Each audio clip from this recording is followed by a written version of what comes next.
Hello, welcome everyone to China's online campaign to shift the narrative on Xinjiang. My name is Gisu Nia, and I head the Strategic Litigation Project at the Atlantic Council.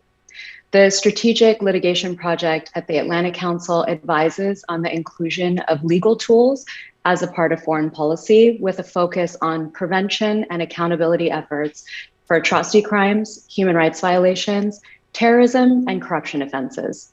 We also advise and support on legal interventions for victims and survivors of violations and abuses. Rayhan Asat, who will be moderating our conversation today, is a senior fellow with the Strategic Litigation Project. She's a human rights lawyer with an anti-corruption background. She leads a stream of work focused on litigation tools that can address human rights violations in China. Our event today is part of a series concerning the treatment of the Uyghurs in China. Establishing the truth about atrocities is key to our ability to advance legal interventions on behalf of victims and survivors. So we're indebted to journalists like Paul Mozur, who's with us today, who make that possible through their intrepid reporting. So just a few housekeeping notes before we begin. Our conversation today is public and on the record. I encourage you all to follow the Atlantic Council's Twitter page where you can tweet us your thoughts. This event will be recorded and available for viewing on the Atlantic Council website and on our YouTube page. We'll hear from Rayhan and Paul, and then we'll open the floor to questions from the audience. If you're in the audience and you want to submit a question, please use the Q&A or chat box function that's located in your control panel to send in questions for the speakers. If you're having trouble doing that, you can also tweet your question with the hashtag AC Strategic Litigation. So without further ado, I'll turn it over to Rayhan. Thank you so much, Gisu. Since 2016, the Xinjiang Uyghur Autonomous Region of China has become, and if I quote a Chinese government official, a battlefield to apply the ideas of military cyber system to civilian public security via tech surveillance and digital authoritarianism. Anyone who got caught up in the network was subdued in concentration camps or forced labor factories in the Xinjiang region. Many innocent people who perhaps were not subject to tax surveillance still ended up in the camps because of their social status, religion, being young, or just simply having a WhatsApp. Island Gui, who is now China's beloved freestyle skier, promoted that actually internet is pretty free. All you have to do is to download a VPN to have access to Instagram. But many Uyghurs are suffering in the surveillance system, has been actually subdued in those concentration camps for simply having a VPN. And this very system is now expanded to other regions. So while the Olympic kicked off as an opening ceremony and the extravagant spectacle the Chinese government showcased was an Uyghur torchbearer and sparked a discussion about the egregious human rights abuses and tokenism. Now, the first week into the Olympics, the public attention and our fascination have shifted towards the accomplishments of the athletes. So it's important that we keep our focus on what's really happening under the facade of the sports extravaganza. I present you an award-winning journalist, Paul Mozur, whose work, along with the dedicated China team at the New York Times, has received many awards, including the Pulitzer. Welcome to discussion, Paul. The Chinese government has invested billions of dollars in creating the Orwellian surveillance system in Xinjiang that was aimed at as an incubator for the rest of China. In the process, they obviously terrorize millions of innocent people, whether passing through checkpoints or just doing regular jogging on the streets. So please walk us through how China created this system to achieve what ends, and the impact it has on the Uyghur population.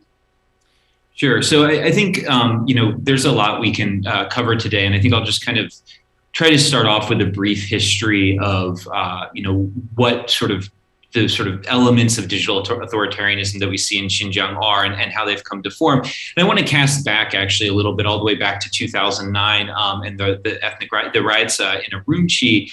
People kind of forget, but this was at that time, several of the major internet platforms. The reason they were actually originally shut down, blocked in China, the likes of YouTube, I believe Twitter and Facebook as well, was because of the unrest in Urumqi, these sort of riots that led to at least hundreds of deaths, and then reprisals that were carried out against the Uyghurs that again imprisoned many, and we don't really know the casualty numbers.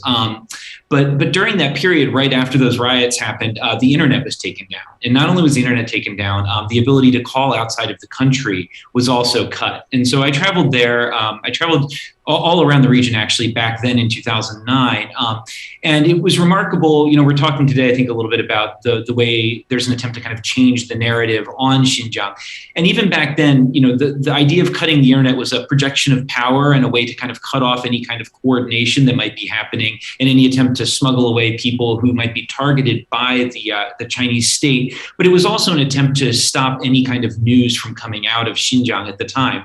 There was just nobody there, to kind of tell that story, and it was very difficult to travel. And what was kind of amazing was even within Xinjiang, amongst both Han Chinese and Uyghurs and other minorities who would normally talk to themselves about what had happened and what was going on, there were a lot of rumors spreading. So, I mean, at the time, amongst Chinese populations, there were rumors of further, attacks by Uyghurs and people stabbing people with needles and on and on and on. And then amongst the Uyghur population, there were talks of inflated numbers of arrests, hundreds of thousands to millions at the time in 2009. The human rights groups at the time and assessors at the time said were not realistic. And these were sort of commonly repeated in the back alleys. And so this was one of the first major attempts, even globally, to take the internet and use it to control a population and to do a real internet shutdown. And now that lasted for 6 months, a remarkable amount of time. And then slowly, websites were brought back on. And so I think Xinjiang, it's important to realize, has always been a place for experimentation with digital means of authoritarianism and some of the more extreme kind of measures that the Chinese government has taken. And if we flash forward a few years, actually, kind of before the most recent crackdowns, and I believe it was 2016 and 2015, in an attempt to crack down on VPNs, and VPNs are virtual private networks, this software that allows you to get around the Great Firewall, the blocks in China that censor foreign websites. Xinjiang was the first place to pioneer this technique where they actually basically shut down anybody's phone service who was using a VPN at the time, and then told them, if you want your phone service restored, you have to report to your local China Mobile store, and or whatever telecom they were using. And then people would report, and they'd get sent to the police, and the police would lecture them and say, you can't do this. And I always thought it was interesting because at that time there was a lot of question about whether VPNs would be more broadly shut down in China and how far the Chinese government would go. And that was always a line that I thought, well, if they want to do it, they can do this. And they never really got to that point.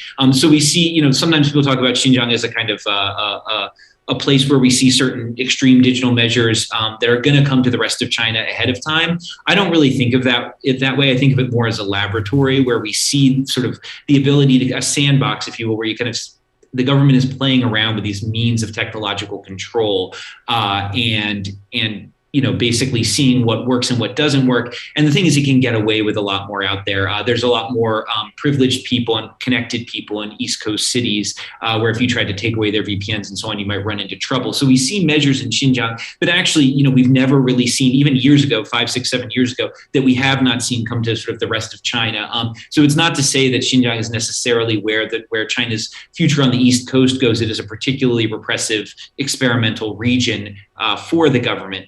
Now, kind of pushing forward to the camps and the mass internments of the past 4 years, what's actually interesting is Xinjiang was fairly behind around 2017, 2018, according to procurement documents and government documents that we've seen in terms of surveillance build out. And so as the government works to crack down, there's actually a major sort of effort to catch up Xinjiang with the rest of China in terms of surveillance. And they do that very quickly with just absolutely massive outlays. And if you go kind of budget by budget across the region, you see tens of millions of dollars in any given county spent on cameras, on sensors that can track phones, on other things like that. And so by 2018, what we also see is sort of mass, I guess the best way to mass summonings on a kind of basically district by district level, Uyghurs are called in and kind of forced by the police to go to a doctor's office. And their faces are scanned. They give voice prints. They give retina scans. Basically, all the kind of most invasive levels of biometrics that, even if you were arrested in the east coast of China, may not be taken, though increasingly they are taken, are just taken of the entire population. And we see now in various ways that coming out. I mean, iris databases that are populated with 30 million irises, which would be 15 million people because each person has 2 eyes. That are now just kind of casually appearing in procurement documents as references to things that the Chinese government wants to create in other cities. So you see this mass collection of biometric information done with impunity. At the same time, you have this massive build out of new technologies. And so what that feeds is this sort of system of repression that may or may not function, but certainly strikes fear into the hearts of people. And so then from there, what we see is we start to see, this proliferation of police stations. We call it community police stations. So this is every block or two, all of a sudden a little mini police station pops up and police are stationed there. And what those become is kind of checkpoints of sorts. And then on top of that, there are mobile checkpoints. And at any given checkpoint, what you actually see is the police stopping almost always Uyghurs from what I saw. I never really saw them stop a Han Chinese when I was there.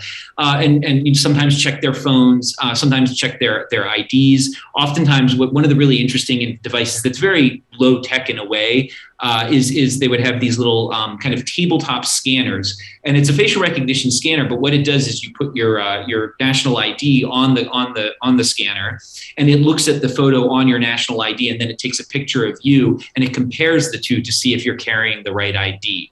And so these checkpoints start going up everywhere, and sort of also, again, scaring people and also slowing down the pace of life and frustrating people. So, when we would travel out there in 2018 and 2019, you could see the frustrations of locals boiling over at times when people are stopped, and you see people kind of biting their lip, fighting their anger, others quite scared.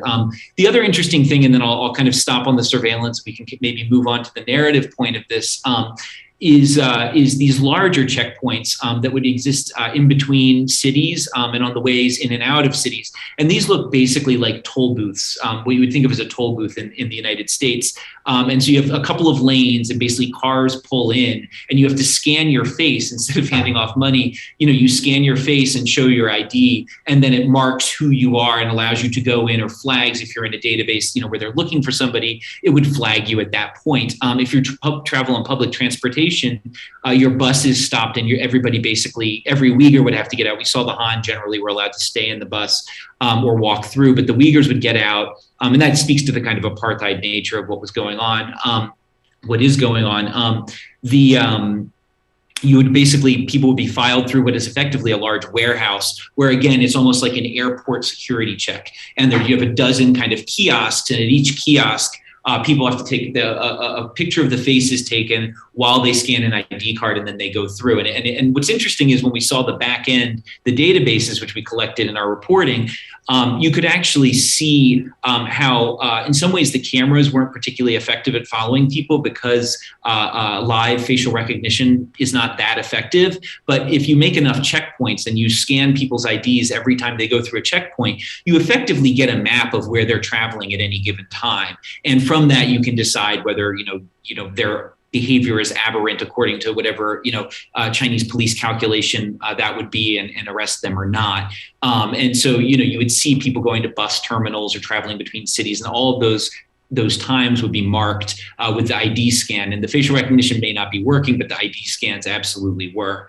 And then finally, a lot of phone scanners went up that would mark people's phones, but we can talk more about that. Anyway, that's a lot. Maybe we can, sort of go from there and take it sort of into the narrative side of it, or whatever questions you have, Rayhan. Yeah, no, thank you so much. And I'm glad that you actually brought up just like 2009, because I remember I was in Canada at the time. And, the internet was totally shut down. Like, my means of communication with my family was completely cut off. And, I had to call in my friends who are in Wuhan at the time. I would call their landline, and then they would use their cell phone to make sure that I actually can talk to my parents. But I think, oftentimes we talk about all this has happened since 2016, we do forget that it's been years in the building up to the current momentum of the crackdown. Do want one minor correction though, because I think it took us a finally like long time to realize that we are repeating the Chinese government narrative of like, oh, it was a riots, like, you know, but actually it was a peaceful uprising of students-led movement that led to a police crackdown. So, so yes, and I think like, you know, I'll look now like dive into some of the things that we're going to focus with today's discussion, which is, you know, it took years of the journalists like really investigative work to eliminate the truth on the ground as to what's happening in Xinjiang. A recent MIT study found that false information travels on average 6 times faster than authentic true news stories. The study's data showed false information, diffuse information, suggesting people are more likely to share false stories for their novelty and because they inspire fear, disgust, and surprise in replies. So, you know, since I think in 2021, you and your colleagues at the Times published a series of articles revealing some of the hidden ways the Chinese government has tried to manipulate narratives online. And could you please briefly introduce some of those investigative work your team has done? Yeah, so I think what's interesting, just to kind of briefly give a context on Chinese information campaigns. It's funny, like, you know, when I was working for the Wall Street Journal about, I guess, 10, 11 years ago now, we had a lot of, we used to have a lot of kind of Chinese nationalists in our comments in the Wall Street Journal. And then we got to know them pretty well because they would sort of, you know, comment on everything and make the same points. And you saw a lot of trolls. And then kind of what happened as after Xi Jinping took over is a lot of that outbound international trolling and other sort of, you know, what we would think of as at least partially state-directed activity basically stopped. And I think the reason it stopped is because the focus was on getting the domestic internet in order. And, you know, under Xi Jinping, we saw that the construction of the CAC, the Cyberspace Administration of China, and this incredibly concentrated effort to control domestic internet narratives. And it took about a decade. It really took until I would say, 2019 for the CAC to really kind of become this incredible force that has been very powerful at controlling domestic narratives within China. But then at that point, and I feel like the kind of first major step out under Xi Jinping of the kind of external information campaigns in the forms that we think of today begin as the Hong Kong protests start. And what you see kind of at that point and then kind of accelerating as COVID breaks out is hundreds of diplomats, Chinese diplomats, creating Twitter accounts and Facebook accounts and getting much more aggressive in tenor about how they talk about China and how they push back against certain critical narratives. And so as that starts to happen, it's actually kind of crazy to remember because it's only 2 years ago and it's changed the complexion of the internet discussions on China. Absolutely, 100%. I think everybody kind of feels the nature of kind of nastiness that you get if you try to talk about what's happening in places like Xinjiang from people online. But so starting from there, you have the diplomats get on. And at first, even back then, the government basically wasn't commenting on all of the reporting coming out of Xinjiang. You were getting basically nothing, not even an acknowledgement that the internment camps existed. And that was kind of the what we were used to at the time. We were kind of used to basically just this black hole. You basically never get a response and you write and you write and you write. And if you really cross a line, you might get summoned to tea, but that was sort of the amount of pushback you would get. In 2019, all of that changes. All of a sudden, the diplomats are going after journalists and criticizing them. The diplomats very quickly raise follower numbers in the hundreds of thousands to millions. State media, which has been quietly kind of building its own foreign social media presence, oftentimes with the help of the social media companies themselves. In many cases, Xinhua and People's Daily have spent millions of dollars on ads on places like Facebook and Twitter, and that helped them to build out the network. And because they spent that money, they often got training from those social media sites and how to use it. So what I like to think of it as is several pillars of the information campaign. One is the diplomats, one is the state media, The third is kind of more shadowy kind of troll network, many of whom I think are state directed, but it's harder to prove. And then a fourth pillar is these bot networks, which are effectively semi-automated. Sometimes there's real people, but they're pushing out content en masse in a way that's not very well disguised. But they can kind of make things trend, and they can attack people. And oftentimes they're building up the retweets of diplomats and others. If a Xi Jinping video comes out and they want it to get a lot of clicks because Xi Jinping needs to always have clicks, lest the video look bad, they'll throw a bot network at that, and it'll ramp up the clicks and hits that gets, or the comments or whatever. And if for example, let's just look at Hua Chunying, the spokesman for MOFA's Twitter account, and you'll see the amount of traffic she gets underneath it. So you see this sort of pushback against Hong Kong, you see the pushback against COVID, and then I would say really the kind of in earnest, the pushback against Xinjiang really started last year, I think, in a major way. And Rayhan, you could correct me if I'm wrong, but I feel like there was some discussion before, but we really started to see the pushback last year. And I think part of it, honestly, was in the first wave of arrests, it was very hard to hide what was going on the ground. When you went there, things were very clearly not right in this profoundly awful way. And it was just so clear. I mean, you'd have blast walls up everywhere, barbed wire along every building. The checkpoints were everywhere. Military and armed police were out with bayonets unsheathed, checking IDs in the streets. It felt like an occupied territory. And so it took a while to clean that up. And I think it was actually one of the things that really jumped out to me is we did this graphic report about what it was like to be in Kashgar. And we went around and took photos and videos and showed, a lot of the different things. And we showed the barbed wire. There was Xi Jinping propaganda up in the Idka Mosque, which is one of the most important mosques, in Xinjiang and in Kashgar. Right in the front of the mosque is this huge Xi Jinping propaganda poster. The place was a real dreary, nightmarish place. When we came back a year later, every single thing we had documented in that first trip had been taken down.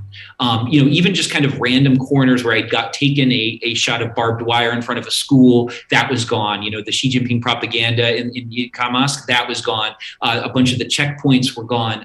And so you feel like after they kind of consolidated the internments and started building larger, more centralized internments, it felt like they had sort of, made their point to the Uyghur people and kind of inflicted enough terror and fear there, they started to kind of basically normalize in a Potemkin way. And we see this a lot in China. You're basically trying to make things seem normal, even though they clearly aren't. And so once that happened and once that finished, I think it became easier to start then the narrative of projecting, hey, everything's normal here, check it out. And so then they start, inviting groups of diplomats or observers or state media employees to come and take videos of things, go to sort of set up camps where the barbed wire has been stripped down and everybody seems happy, on and on and on. So I think that's sort of part of the process. The campaigns we specifically chronicled, I think, are quite interesting. The first one was this series of what we used to call hostage videos, and they really do look like hostage videos. What you effectively had is you hundreds and hundreds of Uyghurs in all walks of life, basically being recorded saying like, everything is great here. I'm really happy. My job as a mechanic is awesome.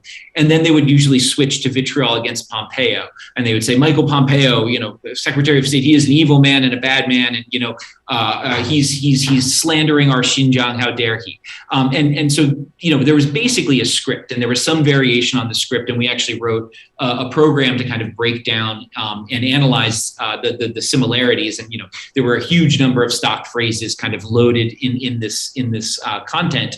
And so what it actually turned out was happening was effectively the propaganda department and in the CAC had basically sent officials to Uyghurs' houses and to Uyghurs' workplaces, and many Uyghurs who are officials or who have state jobs were basically forced to make these videos. And we know that because we called one and we talked to them. In other cases, we actually read reports from state-owned enterprises where they were told, okay, this Saturday we're going out to this Uyghur village and we're going to teach them all about the evils of Mike Pompeo and record their anger about Pompeo. So it was very deliberate, and it's a very classic kind of Chinese propaganda campaign. The thing is, in the past, that kind of campaign would have been aimed domestically primarily. You really wouldn't have seen it go out into the greater internet. And frankly, that was kind of with good reason, because nobody in the greater internet would have believed what this was purporting to show. I mean, one of the things they said and what we ended up calling the article is, "I am very, very free. We are very, very free." And it's like nobody telling you we are very, very free to a camera like that. They're likely not necessarily free. But what was interesting is this campaign that would have been aimed domestically all of a sudden started exploding on Twitter and Facebook. Hundreds of bot accounts were tweeting this stuff and whipping it up. And you started seeing state media picking it up, those big state media accounts, and the diplomat accounts as well. So the spokesperson for the Ministry of Foreign Affairs is saying, look at these people, they're fine, they're happy. How dare the West make these accusations? And so it was interesting, because what we started to see was these sort of old style propaganda campaigns evolve and become something that's aimed at the world, and the world, while probably most people are able to see through it, a lot of people don't know much about Xinjiang. They don't really know what's going on there. They don't know how staged any of this is. They don't know how the CCP works in its propaganda campaigns, and so there is an element of for the casual observer, this sort of muddies the water and sort of muddles things, and makes people think, oh well, maybe I didn't agree with this article and that article, and I know sometimes that I don't like the media in the United States, so maybe what they're saying is right in the United States. The media is being bad in China and making stuff up. So this is the sort of the play. And what's interesting is as sort of the year went on, and as the years have gone on, it's gotten more sophisticated. And there are different sort of ways to look at that. In the procurement documents, we see sort of new pushes, specifically for better types of bots. Often the bots that we see that put out these sorts of the hostage videos were very clearly fake. And so there's now a movement that you can see in the procurement documents on Twitter and Facebook and elsewhere to kind of create more realistic profiles that look like a real person. And the companies that are basically getting these contracts are told, you're basically paid by how long these accounts stay alive. And so we see it in that way. We also see this sort of group of foreign influencers that sort of appear right as the sort of first outbreak of COVID ends in China. And they start basically being invited. There's a series of vloggers, effectively, people who go on YouTube and talk about their life in China. And a bunch of them kind of start getting invited on these official government trips around China to kind of show what China's like. And very quickly, some of them turn very pointedly political. And eventually, over the course of the year, several of them get invited out to Xinjiang in various waves of official trips. And then those trips become more evidence of how totally normal everything is in Xinjiang. And so you'll have these influencers who, oftentimes I think have a pretty big following in the diaspora community in China. So a lot of overseas Chinese and Chinese in Hong Kong and elsewhere like that. Singapore will watch these videos. And so all of a sudden these guys are out in Xinjiang walking down the street saying like, I don't see any oppression. Everything looks good to me. And it's a fairly unconvincing set of videos, but I think it's also just another piece in the puzzle. And while some of them don't come off as very convincing, or clearly aren't really looking, to find anything out, others are fairly convincing. And so you're sort of seeing as these sort of vloggers rise, the more compelling ones kind of rising to the top and becoming a key part of the information campaign in that regard. So yeah, I think, sorry, I'm kind of rambling on. Let me stop there. And then Rayhan, where do you want to go from here? Yeah, no, I mean, like, there's just so much to unpack. I feel, I mean, to be honest, like, it's so unfathomable for me to, as somebody who still has family members in China, in Xinjiang, and even my own brother is a victim of one of those camps, that the Chinese government's diplomats have access to Twitter, while back home, like, Chinese citizens, like, let alone Uyghur citizens, have access to Twitter, Facebook, or Instagram. And the things that you talked about, this kind of very sophisticated online controlling of information, like, I see that sometimes. I don't know what it is. It could be maybe a major news breakout. Like, there would be uptake in terms of where I tagged by those bots or some Chinese pro-China accounts to say, hey, Rayhan, look, life in Xinjiang is so beautiful. And then they would just like tag in some random video of Uyghurs saying like, everything is wonderful.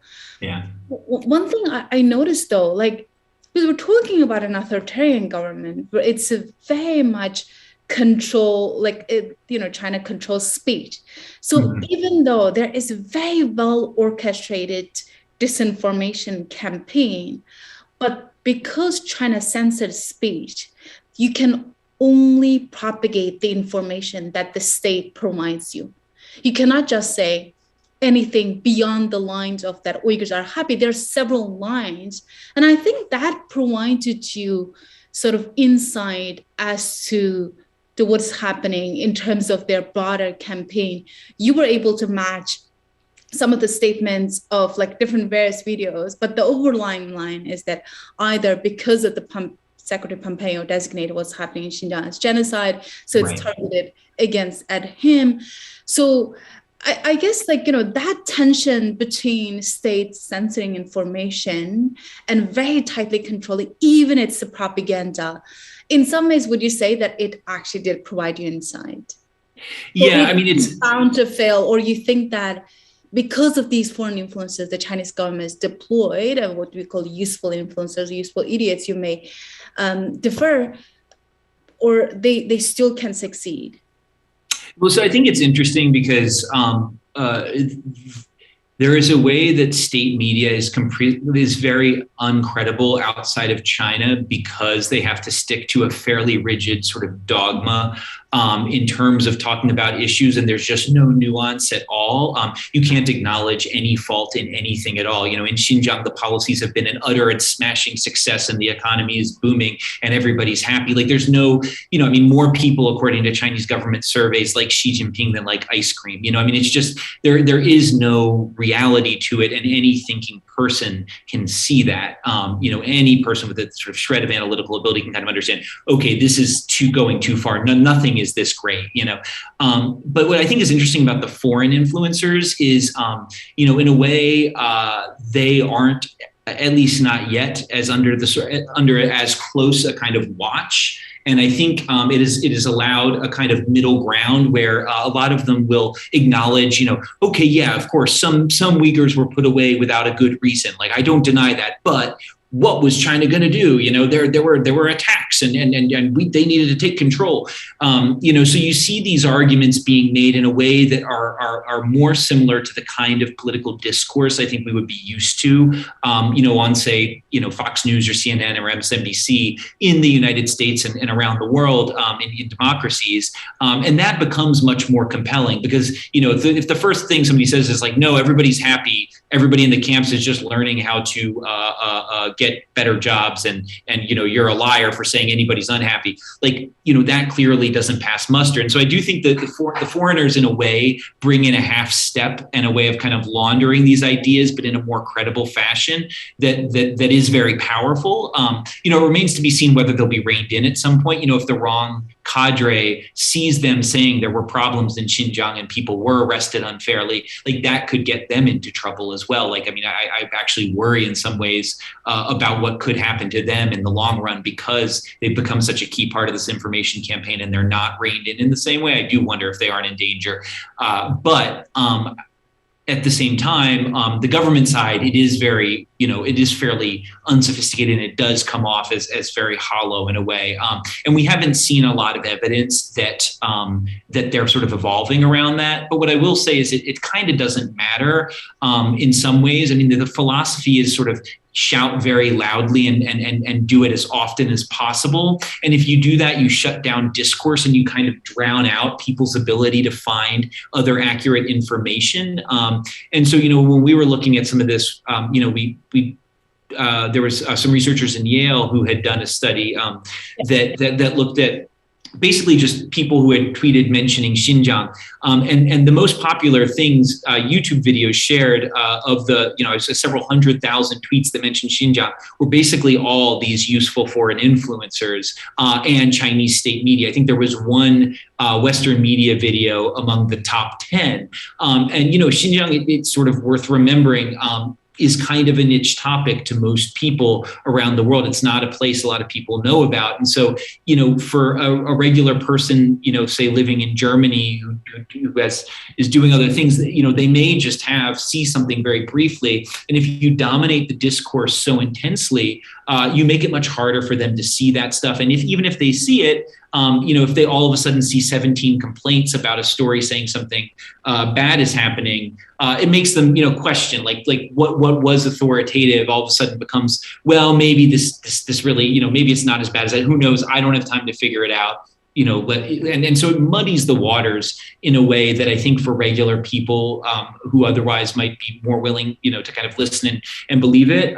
Once things get complicated, people basically say, well, I don't know, I don't have time. And so I think that is happening a lot. And even like you see, as the Olympics have come up, some media have sort of both sided the issue and said, well, China vehemently denies this and what's going on in Xinjiang and says this and this, and they kind of say it in a way that offers it a degree of credibility that really is not there, because there's no denying this. It's just very, very clear, and there's tons of evidence from documents that the government has, to budgets, to discussions, to survivors who have fled, on and on, to satellite imagery, to databases that we've seen. So, there's just, and the images, videos as well. So you do see, I think, the louder you shout at people, the harder it is for people to kind of continue to shout back. And when you can do it in this sort of automated way, and this way where, you have an entire government's resources being thrown at just shouting, and there's nobody, the people sort of on the other side of that are journalists and people trying to tell stories, survivors, NGOs, it's just the resource imbalance is massive, and you may not lose, but it's hard to kind of keep that battle up long term, and to keep kind of pointing these things out, because you sort of get hit by this tsunami of online vitriol every time you do it. Yeah, no, and I think that, but first, like, I want to give a big shout out to Josh and Libby at Jackson. I think they've done a wonderful job in terms of documenting how the Chinese government used Twitter to engage in disinformation. But also, you talked about something that, is deeply concerning for me. If you look at the earlier reporting in Xinjiang, from the Isabel Youngstedt, very famous documentary about, like, at night, like, she really documented what's happening. And now to, like, if you go to like Kashgar, like Urumqi is a very seductive. You go and you look at Grand Bazaar, everything looks beautiful. People are dancing, like it's a facade. It's not real. Like there has been so much horrors took place and still, but you need to go beyond the center. You need to really go into the dark corners of Urumqi or Kashgar or other places, but it is hard. But the Chinese government is bringing these diplomats and especially these influences in, many call it Disneyfication of genocide or museumification of genocide, and they can only pinpoint to a certain spot. So that is create this dichotomy or like disconnection between what journalists have been reported over the past few years, which is very dark, and horrors. Like, I remember waking up at night, just like, crying, couldn't even remember the Urumqi that I was brought up. So, but should we be concerned that, a lot of diplomats, I'm sure, tuning into our discussion, that Western diplomats who are engaged in out of fear and concern for the citizens, that because of the visible repression, in some ways have been eased, that, we should assume that, things have back to normal. And should we be concerned about that kind of like on-ground propaganda and disinformation? Yeah, I think so, because I think over the long term, it's hard to keep a news story focused on something like this, especially when it's invisible. And so the more invisible it becomes, even if the Potemkin elements of what it, the Disneyfication that you called it, that we're seeing. And an example of this is like on Eid, they staged this massive celebration in front of the Idka Mosque and invited journalists out. And then some of the more discerning journalists who were there sort of, very clearly saw that people had been kind of forced to be out there. And then it was this whole kind of, charade. But the more you put that out there and the harder you make it for us to show people what is actually going on, the more effective you ultimately are at hiding this, because it's just hard to keep people's interest and attention on this. And so I do think it's a real problem, and it's easy then for others to say, well, we haven't seen any issues since like 2019 or 2020, and it's like, well, we can't go because half of us have been thrown out, and then also when you go, it's set up into this Potemkin way where everything looks great. And if you try to drive, down the road 10 miles into the desert where the industrial sized prison facility that was just built is, you're not going to be able to get there. And I think another thing that's very human is it's very hard to believe the lengths to which the government is willing to go to hide these things. And you have to kind of see it for yourself. And live it, I guess, to a degree, to kind of believe it sometimes. And like an example from my own reporting is, they faked a car crash to block us from going into a neighborhood. I mean, we literally driving down the road and 4 cars, just nestled into each other like this. And they said, oh, car crash, we're going to have to turn around. And so we just got out and started walking past it. And then all of a sudden, the car crash cleared up. First, we point out, we said, they don't seem angry for a car crash. And the guy said, and then immediately they started yelling at each other. These poor guys who were sort of forced to stage this thing.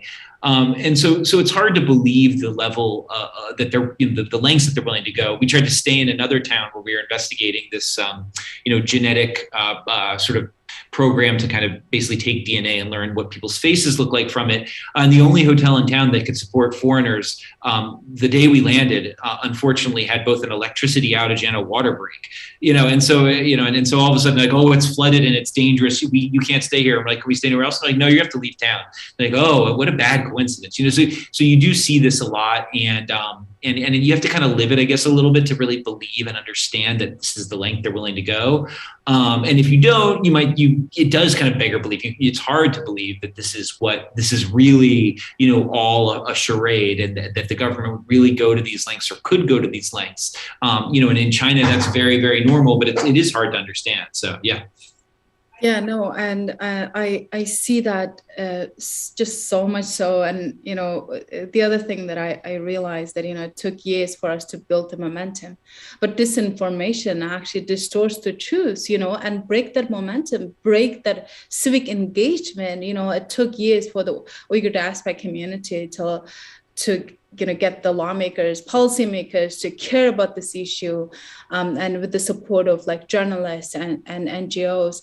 The other thing is that I just feel like, it really, disinformation impacts the marginalized community. Like, I have 13K followers, one of the maybe sort of a larger in comparison to many Uyghur other users.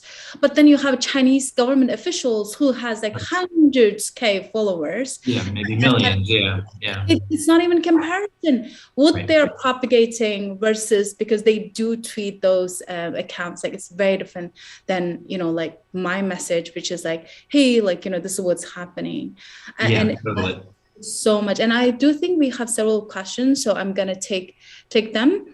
Okay. First, I think this is a journalist from Radio Free Asia who said, under the Chinese Communist Party's digital authoritarianism, Tibetans, Uyghurs, and many more are surveilled, repressed, and manipulated. The foreign population too.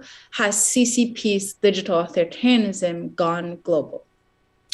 It's a good question. I think what's interesting is some of the technologies work better than others, and some are still being refined. I think the facial recognition, for instance, works pretty well. But when we've talked to sources at some of the AI companies that sell this stuff, they're trying to sell it overseas, and they're willing to sell it overseas, and they're willing to make it do things like detect ethnic minorities and different races and send alarms when it sees, the wrong color person go to a certain place.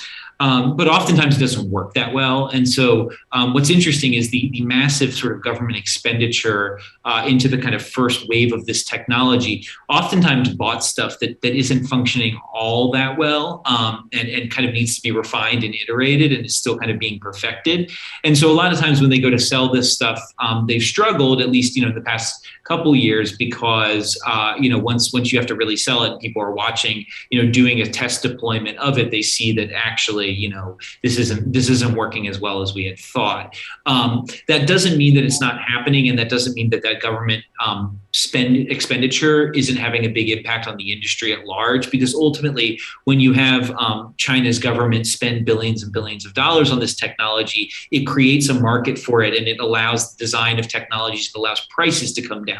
So one of the really important sort of things that happened from the Chinese build out of surveillance cameras across the country is the price of surveillance cameras, basically plummeted. It fell through the into the basement effectively. So all of a sudden, if you wanted to put a camera on every street corner in some other country, now you can afford to do it. And there's a bunch of Chinese brands that are selling at cut rate prices because they've been able to just mass produce tons of these to supply the Chinese government. And so, when we went to Ecuador and covered this in Ecuador, we've seen a few different versions of this. There's several systems in Africa, a couple in South America. When we saw it in South America, what I thought was interesting is it was sold to be used as an anti-crime measure, but ultimately the way China has sort of designed these systems and the way they're sort of best used is not for crime prevention. Crime prevention is very difficult. Like, you can blanket a big dangerous city with cameras and you're not going to stop crime because you don't have enough people to watch those cameras, and you don't have the automated systems to flag it. And, those cameras may not be able to identify who was there anyway, doing the crime. So what those cameras are effective for is if you want to follow very specific people. That's a lot easier to do. And so what we saw in Ecuador was something that is very familiar to dissidents in China, which is that cameras were placed outside the houses of people the government was trying to watch. And then instead of where there used to be a car outside that person's house, with police, and they would follow the person when they'd leave, now they just had the cameras, and the cameras would follow the person wherever they were going. And so what was interesting is, what was sold in all these other ways, but ultimately designed as a kind of form of political control, in the end became a means of political control, because that's what it's easiest to use as. It's much harder to use it in other ways. And so I think we will see a lot more of that. And as these technologies get more refined, we are going to see quite a bit more in terms of sales, I think.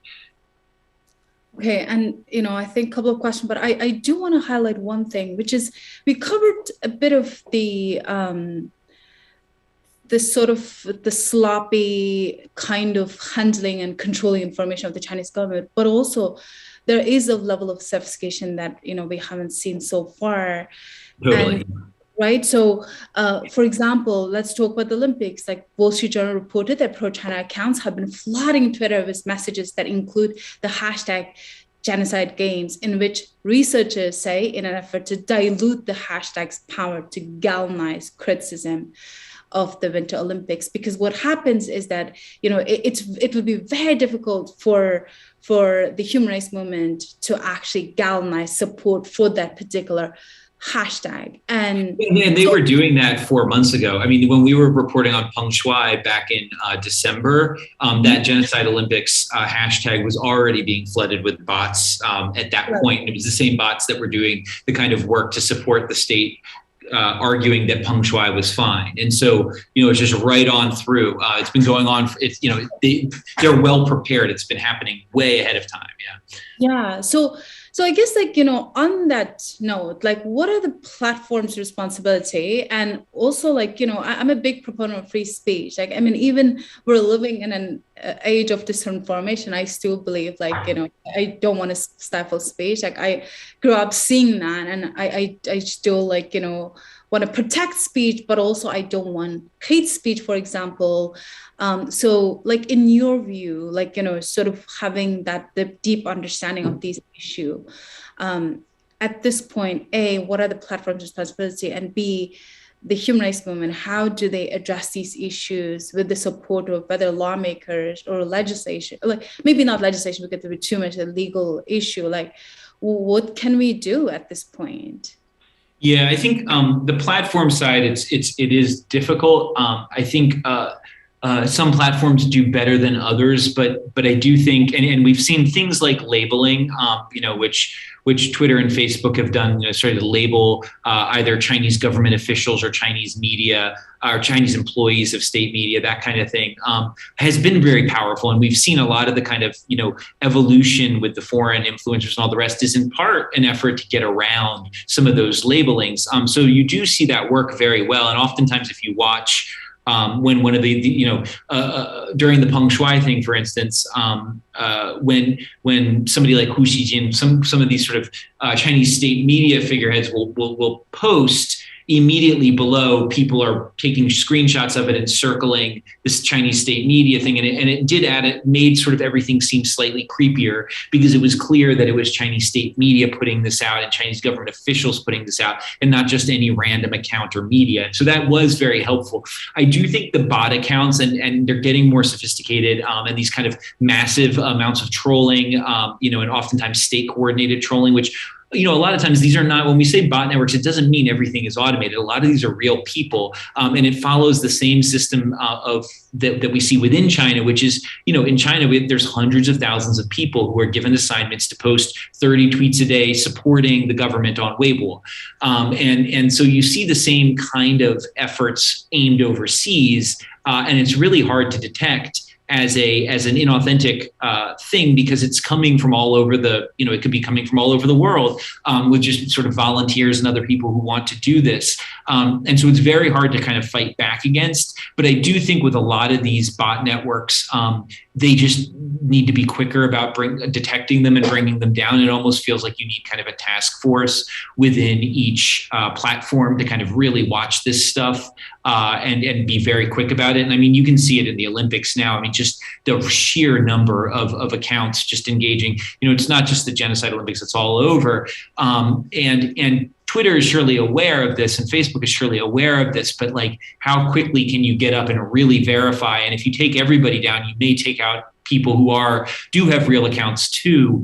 And so it's a very difficult question. I do wish that the platforms would throw more resources at it. I think that's, one way to do it is just to kind of spend more time working on it, and to take it more seriously. Another thing, especially with YouTube, is in these foreign influencers in particular, and other personalities, YouTube does not label employees of state media or people who are being paid by the Chinese government at all. And so all of a sudden, all these employees of state media who on Twitter are labeled have a new YouTube channel they've created. And on that YouTube channel, they're not labeled at all. And it's completely disguised. They don't have there's no indication that they're state media.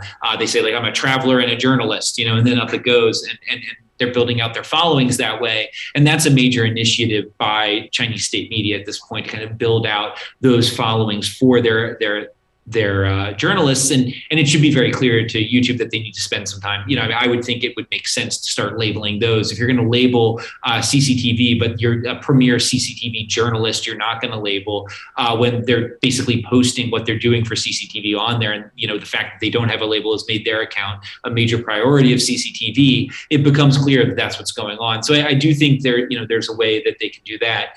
From a government perspective, I just think, again, more resources spent studying this stuff and understanding how big an influence it is and potentially, trying to help platforms identify this. Like you, I'm very pro free speech. I don't think we should cut off, regular real people's speech in almost any way except for extreme circumstances. And I feel that way partially because I've lived in China for so long where I've seen such intense versions of censorship and the toll it takes.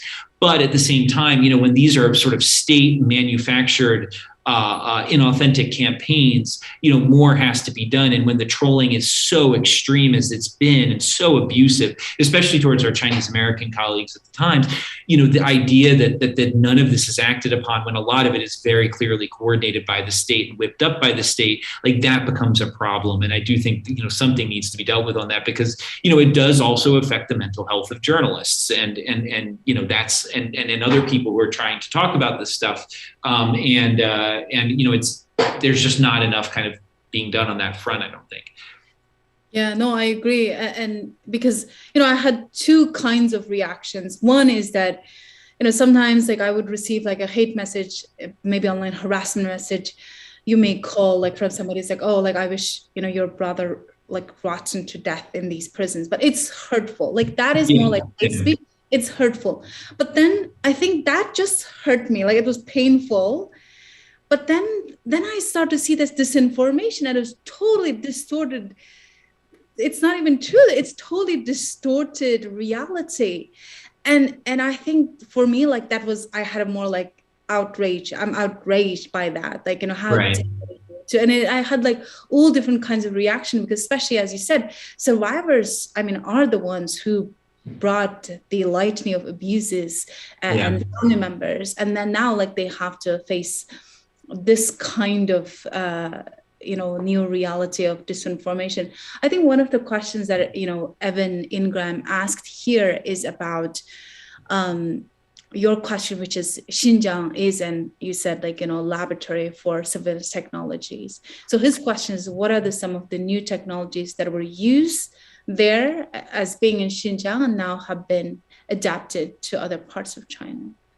Yeah, I think one of the big ones was the phone sensors, which I didn't really talk that much about. So maybe now is a good time to talk about them. But, when you use your phone is always looking for, it's sort of hardwired to look for a cellular signal, right? Unless you turn it on airplane mode. And so normally it connects to a telecom, right? Like a telecom base station. What the Chinese police did in Xinjiang, and it was one of the first places they really built this out as a mass surveillance tool, is they basically put up what are, called fake base stations. And a fake base station will very briefly connect to your phone as if it's a telecom, note down all the information about your phone, some key numbers that we think of as sort of a passport number for your phone that can identify your phone, and just store a record of it and then let you get back to connecting to the telecom.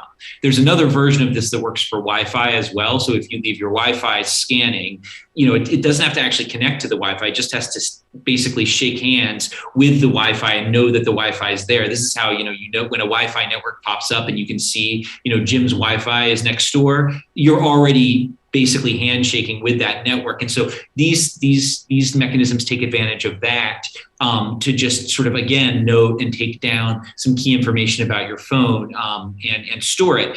And so I noticed this stuff first, actually, in the Idka Mosque of all places. I was walking around while reporting, and I kept seeing these very sort of like invasive, antenna-studded boxes next to the cameras. And so I actually sort of stood up and looked at the bottom of one, and thank God for Chinese engineers, because it actually was labeled a Wi-Fi sniffer, and it had the company name, and had a serial number, and it said exactly what it was doing.